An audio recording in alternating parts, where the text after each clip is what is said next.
गौरी पुत्र गणेश भगवान की जय। श्री शिवाय नमस्तुभ्यम।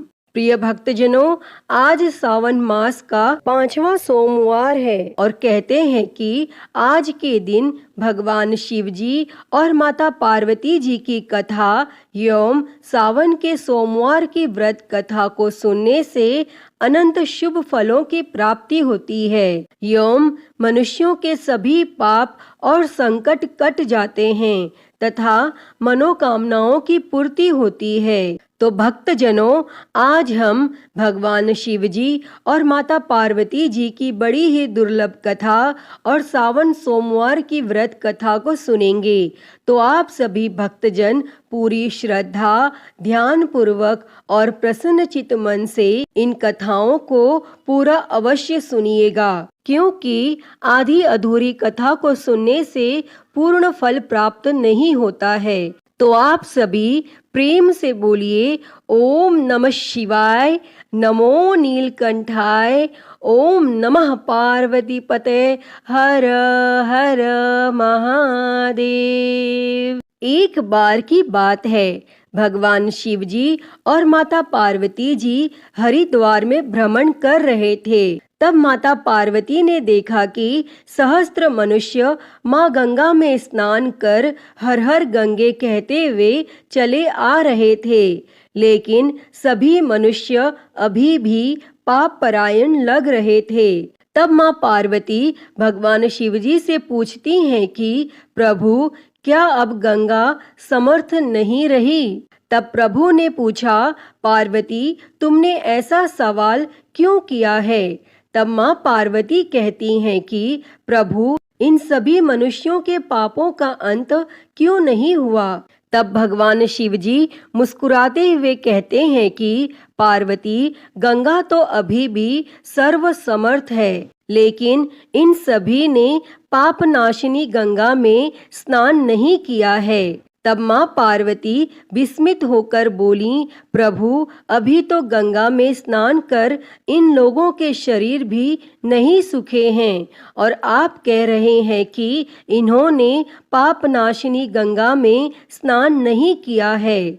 तब भगवान शिव जी ने कहा, पार्वती, मैं कल तुमको इस बात का भेद बताऊंगा। और फिर अगले दिन प्रातः बारिश होने लगी और सभी रास्ते पानी और कीचड़ से भर गए। तब भगवान शिव एक वृद्ध का रूप बनाकर एक गड्ढे में ऐसे बैठ गए कि मानो वह इसमें गिर गए हैं और उनसे वृद्धावस्था के कारण निकला भी नहीं जा रहा है।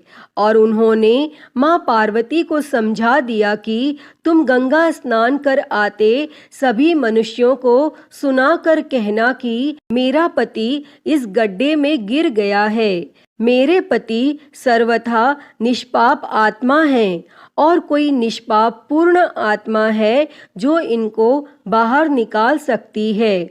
अगर कोई व्यक्ति निष्पाप है तो वही मेरे पति को बाहर निकालने के लिए हाथ लगाए, लेकिन अगर कोई निष्पाप नहीं हुआ तो उसका शरीर जलकर भस्म हो जाएगा। और माँ पार्वती अब गड्ढे के पास बैठ गई और सभी को सुनाकर कहने लगी। तब हर कोई सुंदर स्त्री को प्रलाप करता हुआ देखकर रुक जाता और एक सुंदर स्त्री को वेदना में देखकर कोई उनकी मदद के लिए तैयार हो जाता। लेकिन जैसे ही वह वृद्ध वेशधारी भगवान शिव जी को बाहर निकालने के लिए हाथ बढ़ाने लगता, माता पार्वती तुरंत उन्हें टोक देती और वह कहती कि मेरे पति सर्वथा निष्पाप आत्मा है और कोई निष्पाप पूर्ण आत्मा है जो इनको बाहर निकाल सकता है।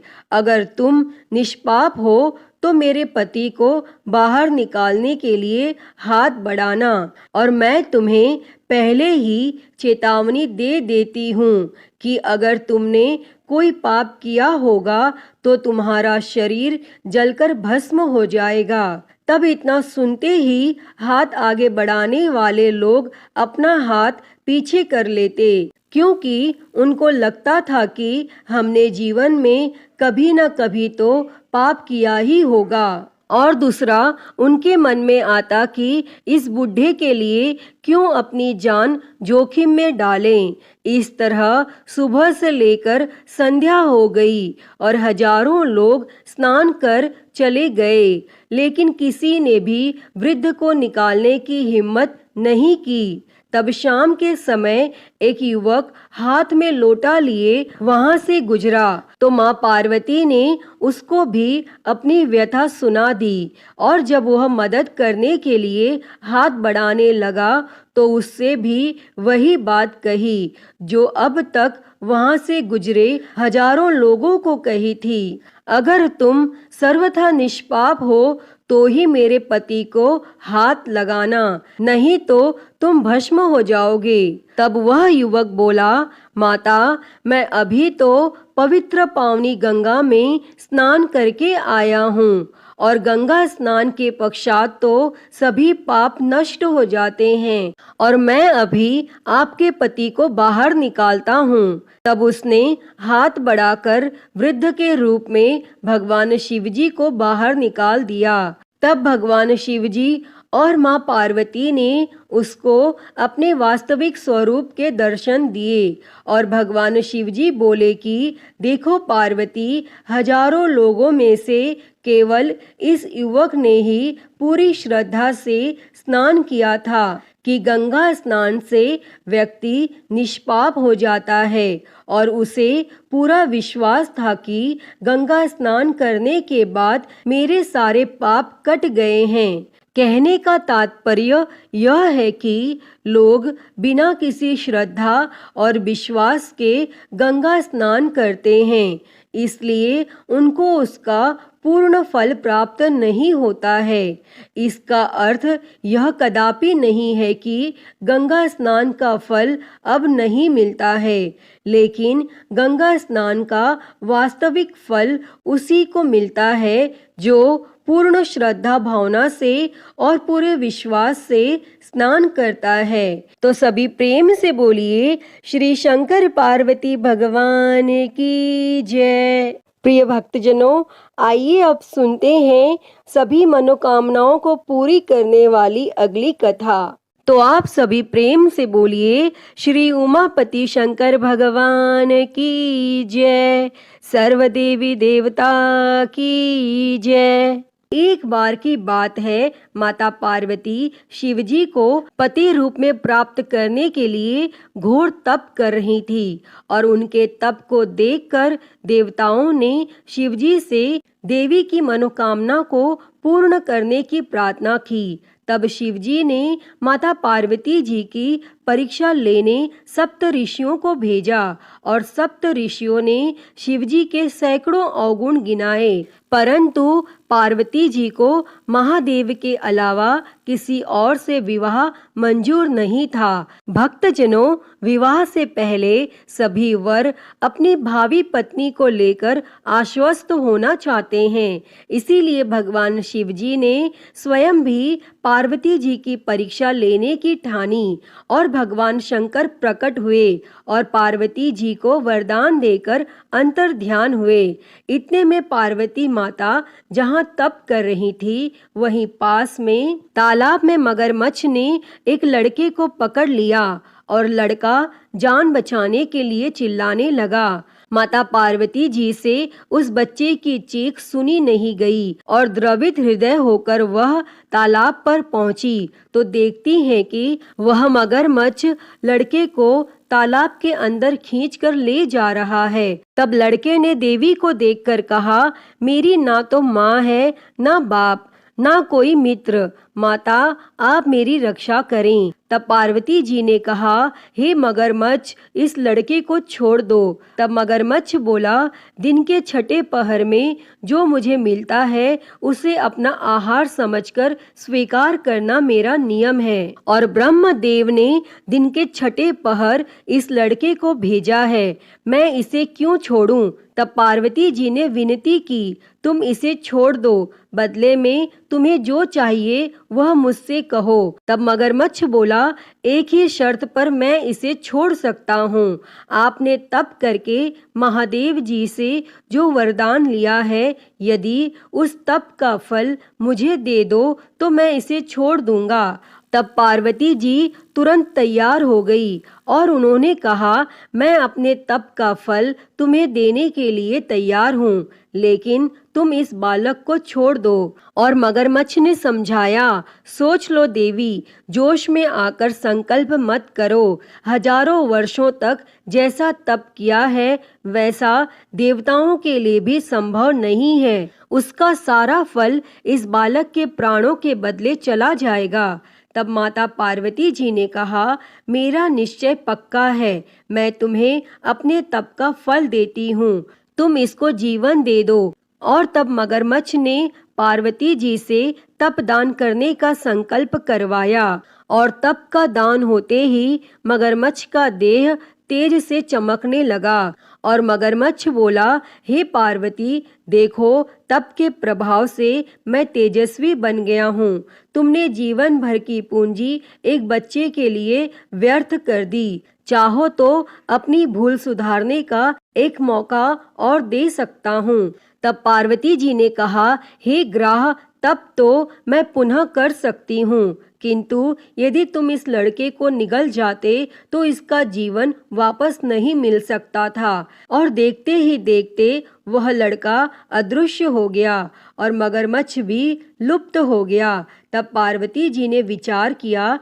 मैंने तप तो दान कर दिया है और अब पुनः तप आरंभ करूंगी। और पार्वती जी ने फिर से तप करने का संकल्प लिया। तब भगवान सदाशिव फिर से प्रकट होकर बोले, पार्वती, भला अब क्यों तप कर रही हो? तब पार्वती जी ने कहा, प्रभु, मैंने अपने तप का फल दान कर दिया है।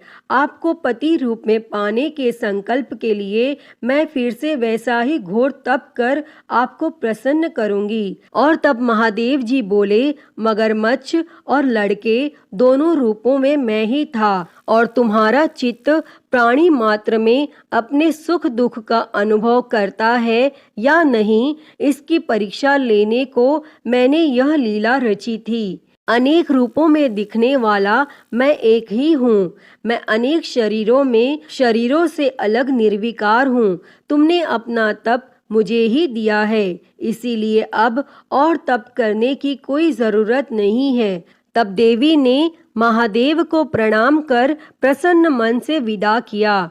तो सभी प्रेम से बोलिए, शंकर पार्वती भगवान की जय। हर हर महादेव। प्रिय भक्तजनों, आइए अब सुनते हैं सभी मनोकामनाओं को पूरी करने वाली अगली कथा। एक समय की बात है, एक गांव में भगवान शिव जी का परम भक्त एक ब्राह्मण रहता था। वह ब्राह्मण जब तक रोज सुबह ब्रह्म मुहूर्त में उठकर नित्य कर्मों से निवृत्त होने के पश्चात भगवान शंकर का पूजन नहीं कर लेते थे, तब तक उन्हें चैन नहीं पड़ता था और जो कुछ भी दान दक्षिणा में आ जाता उसी से वह ब्राह्मण अपना गुजारा करते थे। और दयालु इतने थे कि जब भी कोई जरूरतमंद मिल जाता तो अपनी क्षमता के अनुसार उसकी सेवा जरूर करते थे। और इस कारण शिवजी के परम भक्त ब्राह्मण देवता गरीबी का जीवन व्यतीत कर रहे थे। और ब्राह्मण की इस दानी प्रवृत्ति से उनकी पत्नी उनसे चिढ़ती तो थी, किंतु उनकी भक्ति परायणता को देख उनसे अत्यधिक प्रेम करती थी। इसीलिए वह कभी भी उनका अपमान नहीं करती थी और साथ ही अपनी जरूरत का धन वह आस पड़ोस में मजदूरी करके जुटा लेती थी। एक समय ऐसा आया जब मंदिर में दान दक्षिणा कम आने लगी, जिससे उन पंडित जी को आर्थिक तंगी का सामना करना पड़ा और घर की मूल आवश्यकताओं की पूर्ति नहीं होने के कारण ब्राह्मणी दुखी रहने लगी और इसी तरह दिन बीतने लगे। एक दिन महाशिवरात्रि का दिन आया और उस दिन भी पंडित जी हमेशा की तरह ब्रह्म मुहूर्त में उठकर नित्य कर्मों से निवृत्त होने के लिए नदी की ओर चल दिए। संयोग से उस समय उस राह से पार्वती जी और शिव जी गुजर रहे थे। तब अचानक से पार्वती जी की नजर उस ब्राह्मण पर पड़ी और आज पंडित जी महाशिवरात्रि को लेकर इतने उत्साहित नहीं थे जितने कि अक्सर हुआ करते थे। और तब पार्वती जी को बात समझते देर नहीं लगी और उन्होंने भगवान शिव जी से कहा, हे भगवान, यह ब्राह्मण देवता प्रतिदिन आपकी उपासना करते हैं, फिर भी आपको इसकी चिंता नहीं है। और पार्वती जी की बात सुनकर शिवजी बोले, देवी, अपने भक्तों की चिंता मैं नहीं करूँगा तो कौन करेगा। तब पार्वती जी बोली,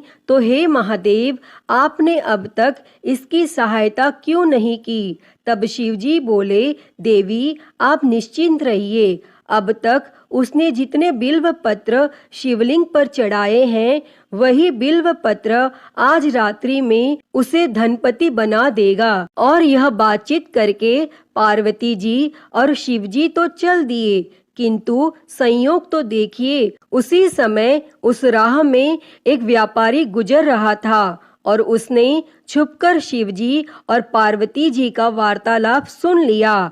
तब व्यापारी ने अपना दिमाग चलाया, अगर बिल्व पत्र से ब्राह्मण धनपति हो सकता है तो फिर मैं क्यों नहीं हो सकता। और यही सोच वह ब्राह्मण के घर पहुंच गया और ब्राह्मण से बोला, पंडित जी, आपने अब तक जितने भी बिल्व पत्र शिव पूजन में चढ़ाए हैं वह सब मुझे दे दीजिए और बदले में मैं आपको 100 स्वर्ण मुद्राएं दूंगा। तब पंडित जी ने अपनी पत्नी से पूछा तो वह बोली, पुण्य का दान ठीक तो नहीं है, किंतु अगर आपका मन करे तो दे दीजिए और हमें धन की जरूरत है, इसीलिए दे दीजिए। और तब पंडित जी ने सारे बिल्व पत्र बोरे में भरकर सेठ जी को दे दिए और बिल्व पत्रों का बोरा लेकर सेठ जी पहुंच गए मंदिर और शिवलिंग पर चढ़ाकर देखने लगे कि कब शिवजी कृपा करेंगे और कब वह और धनपति बन जाएगा। तब प्रतीक्षा करते करते सेठ जी को आधी रात हो गई और सेठ जी चमत्कार देखने के लिए बहुत उतावले हो रहे थे और आखिर में तीसरा पहर गुजरने के बाद सेठ जी के सब्र का बांध टूट ही गया और क्रोध में आकर सेठ जी ने शिवलिंग को झंझोरने लगे। फिर अचानक ही चमत्कार हुआ और सेठ जी के हाथ शिवलिंग से ही चिपके रह गए। तब उन्होंने बहुत प्रयास किया किंतु हाथ हिले तक नहीं। थक हार कर सेठ जी शिव जी से क्षमा याचना करने लगे तो शिव जी बोले, हे लोभी सेठ, जिस ब्राह्मण से तूने यह बिल्व पत्र खरीदे हैं उसे 1000 स्वर्ण मुद्राएं दे, तब जाकर तेरे हाथ छूटेंगे। और प्रातः काल जब पंडित जी पूजन के लिए आए तो उन्होंने देखा कि सेठ जी के हाथ शिवलिंग से चिपके हुए हैं और सेठ जी रो रहे हैं। तब उन्होंने पूछा तो सेठ बोला, पंडित जी, शीघ्रता से मेरे बेटे को 1000 स्वर्ण मुद्राएं लेकर मंदिर आने को कहिए। तब पंडित जी ने सेठ के बेटे को बुलाया और सेठ ने वह स्वर्ण मुद्राएं ब्राह्मण को दिलवा दी। तब जाकर सेठ के हाथ शिवलिंग से छूटे और यह देखकर पार्वती जी शिवजी से पूछती हैं, हे नाथ, आपने अब तक अपने भक्त को कोई धन नहीं दिया। तब शिवजी बोले, देवी, मेरे पास कहाँ धन है जो मैं दूंगा, किंतु मेरा भक्त अब गरीब नहीं है, यह तुम स्वयं देख लो। और 1000 स्वर्ण मुद्राएं मिलने के बाद ब्राह्मण और ब्राह्मणी सुखी से अपना जीवन यापन करने लगे। अतः हे भगवान शिव जी, हे माता पार्वती, जैसी कृपा आपने उस ब्राह्मण पर की, ऐसी ही कृपा इस कथा को कहते, सुनते और हुंकारा भरते सभी पर करना। तो सभी प्रेम से बोलिए, शंकर पार्वती भगवान की जय। तो प्रिय भक्तजनों, आइए अब मनोकामनाओं को पूरी करने वाली दूसरी कथा को सुनते हैं। इस कथा को सुनने से ही व्रत संपूर्ण माना जाता है। उससे पहले आप सभी प्रेम से बोलिए, भगवान भोलेनाथ की जय, माता पार्वती की जय। किसी नगर में एक साहूकार रहता था। उसके घर में धन की कोई कमी नहीं थी, लेकिन उसकी कोई संतान नहीं थी, जिस वजह से वह बेहद दुखी था। पुत्र प्राप्ति के लिए वह भगवान शिव के प्रत्येक सोमवार का व्रत रखता था और पूरी श्रद्धा के साथ शिवालय में जाकर भगवान शिव और माता पार्वती जी की पूजा करता था। उसकी भक्ति देखकर माँ पार्वती प्रसन्न हो गईं और भगवान शिव से उस साहूकार की मनोकामना पूर्ण करने का निवेदन किया। पार्वती जी की इच्छा सुनकर भगवान शिव जी ने कहा कि हे पार्वती, इस संसार में हर प्राणी को उसके कर्मों के अनुसार फल मिलता है और उसके भाग्य में जो हो उसे भोगना ही पड़ता है।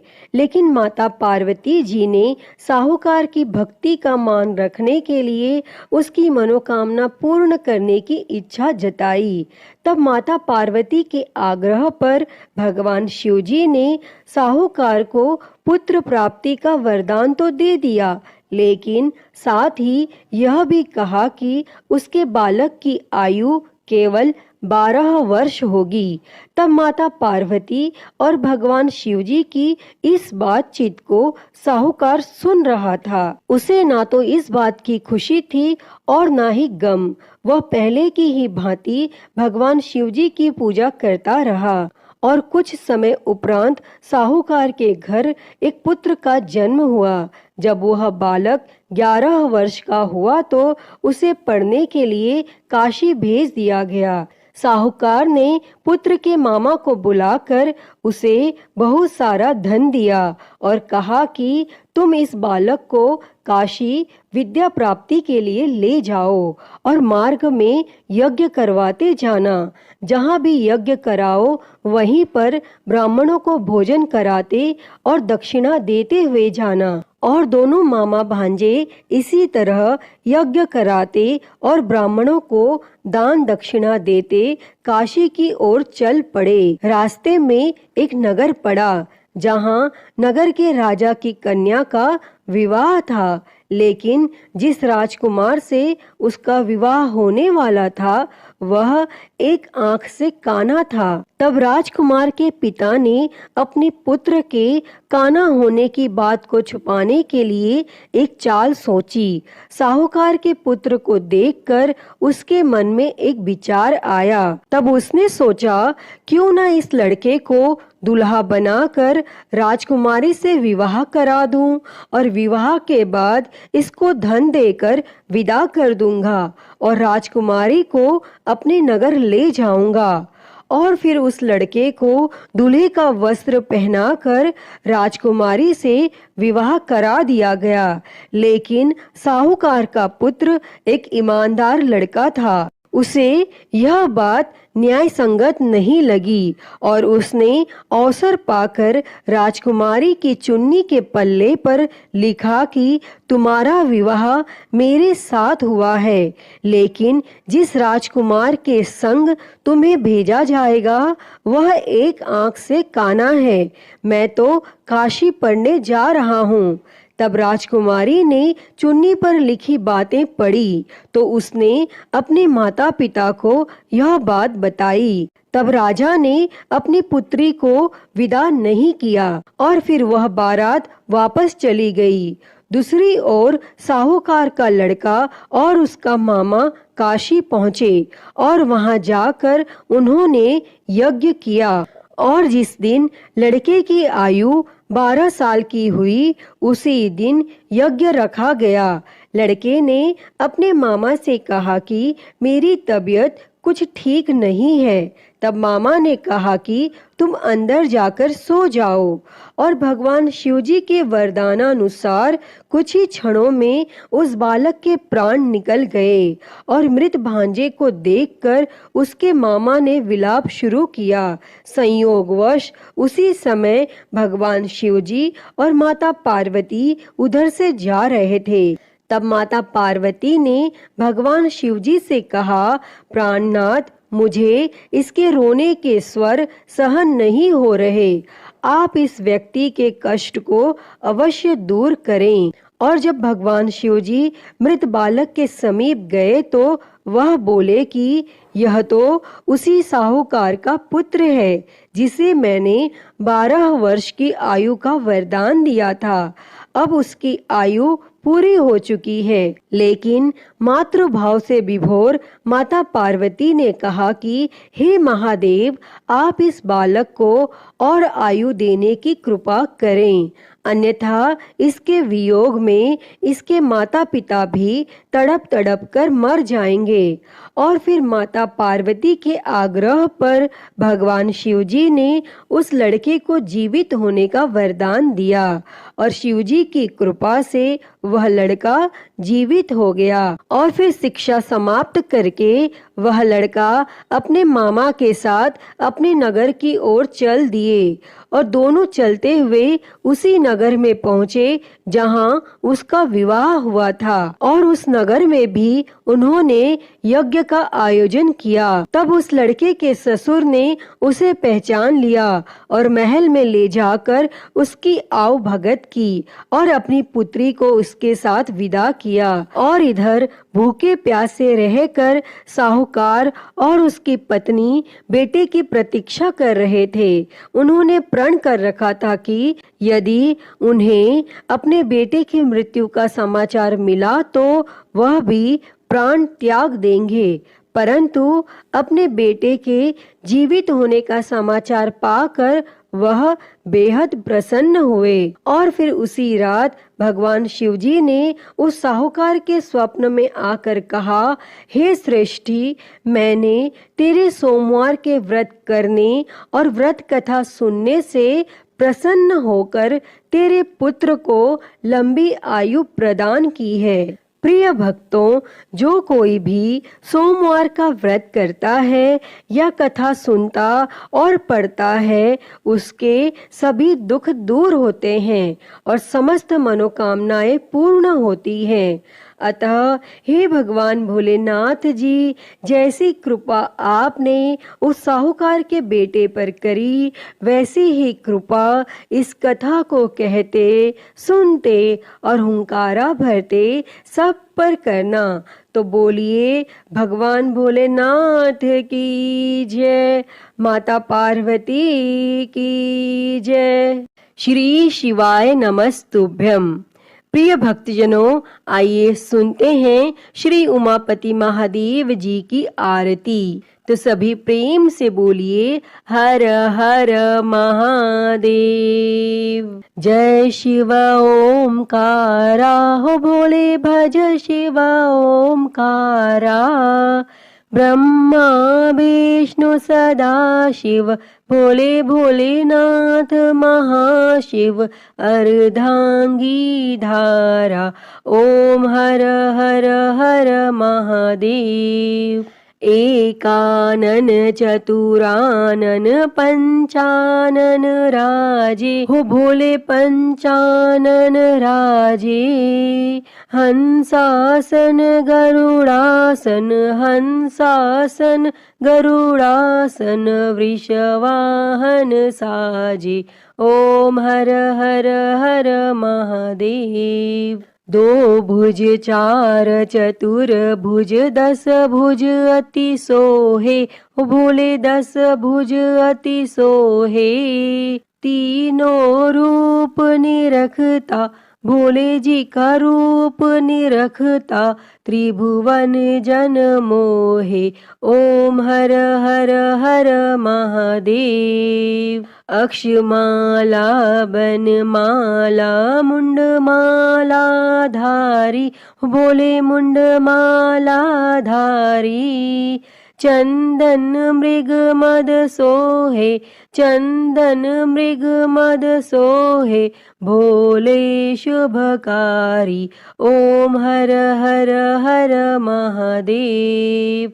श्वेतांबर पीतांबर बाघांबर अंगे, ओ भोले बाघांबर अंगे। सनकादिक ब्रह्मादिक, सनकादिक ब्रह्मादिक, भूतादिक संगे। ओम हर हर हर महादेव। कर के मध्य कमंडल चक्र त्रिशूल धरता, हो भोले चक्र त्रिशूल धरता। जग करता जग भरता, जग करता जग भरता, जग संहार करता। ओम हर हर हर महादेव। ब्रह्मा विष्णु सदा शिव आजीवन एका, हो बोले जानत अविवेका। प्रणव अक्षर के मध्य, ओम अक्षर के मध्य, ये तीनों एका। ओम हर हर हर महादेव। काशी में विश्वनाथ विराजे, नंदी ब्रह्मचारी, हो बोले नंदी ब्रह्मचारी। नित उठ दर्शन पावत, रुचि रुचि भोग लगावत, महिमाति भारी। ओम हर हर हर महादेव। त्रिगुण स्वामी जी की आरती जो कोई नर गावे, हो बोले जो कोई नर गावे। कहत शिवानंद स्वामी, जपत हलाहल स्वामी, सुख संपत्ति पावे। ओम हर हर हर महादेव। जय शिव ओमकारा, हो भोले भज शिव ओमकारा। ब्रह्मा विष्णु सदा शिव, भोले भोलेनाथ महाशिव, अर्धांगी धारा। ओम हर हर हर महादेव। ओम हर हर हर महादेव। अच्युतं केशवं राम नारायणं, कृष्ण दामोदरं वासुदेवं, हरे श्रीधरं माधवं गोपिकावल्लभं, जानकी नायकं श्रीरामचन्द्रं भजे। हरे राम राम राम हरे हरे, हरे कृष्णा कृष्णा कृष्णा हरे हरे, हरे राम राम राम हरे हरे, हरे कृष्णा कृष्णा कृष्णा हरे हरे। बोलिए भगवान श्री रामचंद्र जी की जय। वृंदावन बिहारी लाल की जय। काशी विश्वनाथ महादेव की जय। श्री गणेश जी महाराज की जय। माँ भगवती की जय।